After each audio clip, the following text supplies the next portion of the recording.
رات و دن عبادت، اللہ کی عبادت میں مصروف ہیں، نماز میں مشغول ہیں، ہر وقت اللہ کی یاد میں ہیں، اور پھر حضرت مریم ہر وقت عبادت میں مصروف، اور حضرت زکریا کا آنا جانا لگا رہا، آپ خیریت خیر و عافیت کے لیے آتے جاتے رہے، وہاں دیکھتے رہے تو کیا دیکھتے ہیں کہ حضرت زکریا جب آتے ہیں تو کیا دیکھتے ہیں کہ حضرت مریم اپنی محراب میں ہیں، عبادت کی جگہ میں ہیں اور عبادت میں مصروف ہیں۔ جب وقت گزرتا گیا، وقت گزرتا گیا، وقت گزرتا گیا، عبادت پر عبادت ہوتی رہی، خدا کی یاد پر یاد جاری رہی، اور جیسے وقت گزرا، وقت گزرتے گزرتے حضرت زکریا نے کیا دیکھا کہ حضرت زکریا آئے ہیں اور آ کر کے کیا دیکھتے ہیں کہ موسم پھلوں کا نہیں ہے، موسم سیب کا نہیں ہے، موسم پھلوں کا نہیں ہے، مگر حضرت مریم جس جگہ عبادت کر رہی ہے، جس جگہ خدا کو یاد کر رہی ہے، اس محراب کے اندر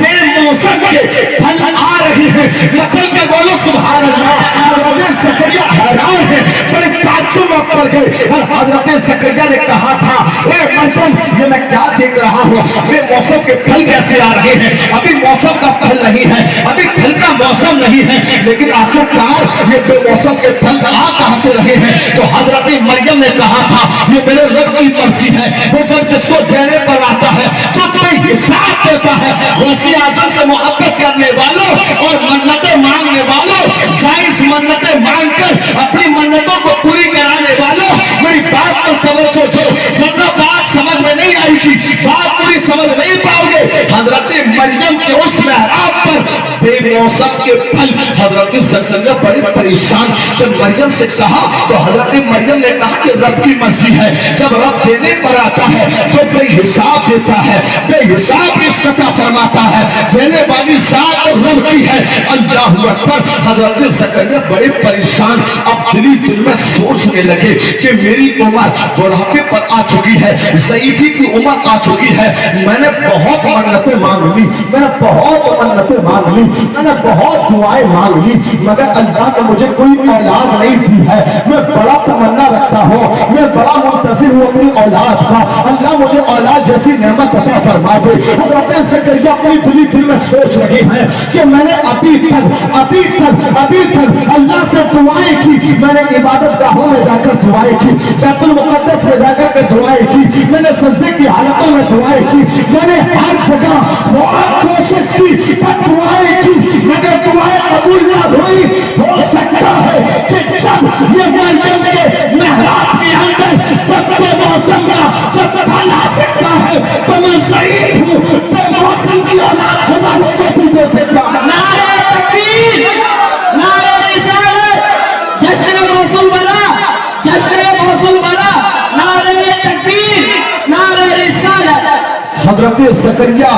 علیہ السلام اللہ کے نبی ہیں، حضرت مریم کے محراب میں آئے اور آ کر کے اپنے ہاتھوں سے آنسو کو جاری کیا، ہاتھوں کو بلند کیا اور اپنی بارگاہ میں دعا کرنا شروع کر دی۔ مالک تو جہاں، پروردگار عالم، اے غفور الرحیم، جب تو اس مریم کے محراب کے اندر، جب اس مریم کے عبادت گاہ کی جگہ پر مولا جب بے موسم کو پھل عطا کرتا ہے تو مولا میں ایک ضعیف ہو چکا ہوں، پر میری بڑی تمنا ہے کہ تو مجھے اولاد عطا فرما دے، لیکن مولا میری کوئی دعا نہیں سنی جا رہی ہے۔ بیت المقدس میں دعائیں کی، مولا قبول نہیں کی گئی، ہر عبادت میں دعائیں کری پر قبول نہیں کی گئی۔ مولا